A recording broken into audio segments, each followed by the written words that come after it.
Hello. लगता है बहुत जल्दी तुम फिर से दोबारा खुद को मेरे हवाले करने वाली हो। गांव जा रही हो ना? कौन? अपने भाई के नजरों से दूर, उसके सुरक्षा कवच से बाहर। हम कल तक गांव पहुंच जाएंगे। तुम सब तैयारी करके रखो। ओके। विक्रांत, अब मुझे कुछ बात करनी है तुमसे। देखो विक्रांत, मैं जानती हूँ तुम मुझे पसंद नहीं करते, और सच कहूँ तो मैं भी तुम्हें पसंद नहीं करती। जब से हम एक दूसरे से मिले हमने सिर्फ एक दूसरे की बुराई ही देखी है। लेकिन एक चीज है जो हम दोनों में कॉमन है, वो है उन्नति के लिए प्यार। हम दोनों भी उन्नति का बुरा नहीं चाहेंगे, इसलिए मुझे लगता है कि तुम्हें अभी उन्नति को गाँव नहीं ले जाना चाहिए। उसका यहाँ इलाज चल रहा है और गाँव में तुम्हारे पास साइकियाट्रिस्ट तो होगा नहीं। अगर तुम उसे गाँव ले गए उसका इलाज बीच में रुक जाएगा, और तुम भी नहीं चाहोगे कि उसकी तबीयत खराब हो जाए। अपनी शादीशुदा जिंदगी ऐसे तो शुरू नहीं करना चाहोगे ना तुम। उन्नति एक बहुत ही समझदार और जिंदा दिल लड़की है, लेकिन उसके साथ जो कुछ भी हुआ है उसकी वजह से वो पूरी तरह ठीक नहीं हो पाई है। तो मुझे ये लगता है कि अभी थोड़े दिन तुम्हें यहीं रहना चाहिए। तो आप ये कहना चाहती हैं कि आप ही को उन्नति की फिक्र है, मुझे नहीं? पत्नी है वो मेरी। और रही बात यहाँ रुकने की, तो आप ही के पति ने मेरी बहन को यहाँ से जाने के लिए कहा है और आप ही ने उनका साथ दिया है। तो आपको क्या लगता है कि मैं ऐसा इंसान हूँ कि अपनी बहन की बेइज्जती बर्दाश्त करने के बाद इस घर की रोटियां तोड़ूंगा? विक्रांत, मैं तुम्हारी किसी भी बात से इनकार नहीं कर रही। तुम्हारा पूरा हक बनता है अपनी बहन के लिए खड़े होने का, लेकिन यहाँ बात उन्नति की चल रही है। उन्नति पूरी तरह ठीक नहीं हुई है। जो हादसा उसके साथ हुआ है उसे साइकियाट्रिस्ट की जरूरत है इस ट्रॉमा से बाहर निकलने के लिए, अपने मन से ये डर को निकालने के लिए। देखिए, ये सब ना बड़े घर के चोचले होते हैं रिपोर्टर साहबा। मेरी बीवी बिल्कुल ठीक है, उसे किसी भी दिमागी डॉक्टर की जरूरत नहीं है। गांव जाकर ताजी हवा खाएगी, शुद्ध खाना खाएगी, तो खुद ब खुद ठीक हो जाएगी।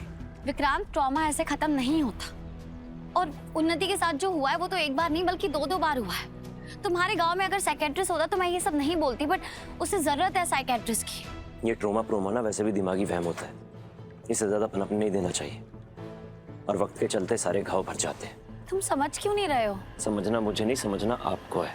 मैं अपनी पत्नी को उसके असली घर ले जा रहा हूँ और कोई मुझे रोक नहीं सकता।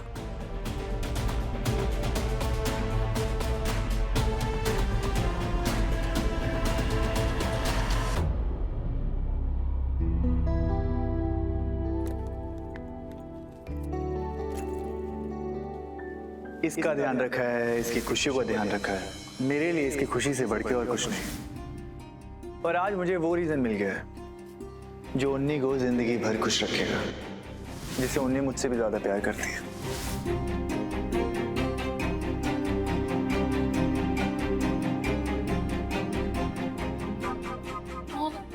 शायद भैया सही कह रहे हो। शायद यही बदलाव चाहिए मेरी जिंदगी में। ऐसा लग रहा है कि मुझे दोबारा एक मौका मिले नई जिंदगी का, नई शादी की शुरुआत करने का।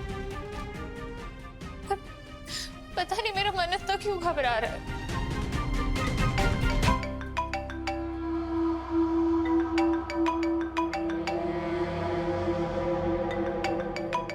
Unknown caller. हेलो। लगता है बहुत जल्दी तुम फिर से दोबारा खुद को मेरे हवाले करने वाली हो। गांव जा रही हो ना? कौन? अपने भाई के नजरों से दूर, उसके सुरक्षा कवच से बाहर। मैं तो उस दिन का बेसब्री से इंतजार कर रहा हूँ जब तुम फिर से मेरे सामने होगी।